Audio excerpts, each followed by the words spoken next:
how to manage permissions on your WordPress website. Hi everyone, welcome back to our channel, The Solution Guy. So in today's video, I will guide you through the steps on how you can actually manage permissions or user permissions on your WordPress website dashboard. So make sure to watch the video till the end. To manage permissions to your WordPress website, just open up your browser, log into your WordPress dashboard.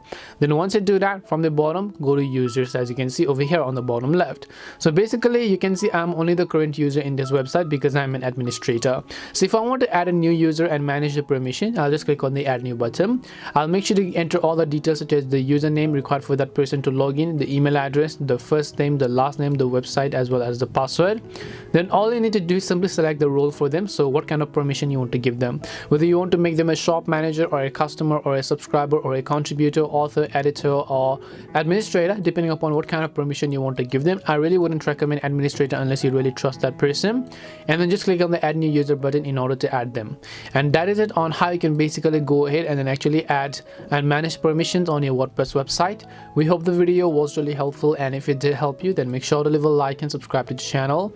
If you have got any questions, though, feel free to also leave them down. Thank you very much for watching, and see you in the next video.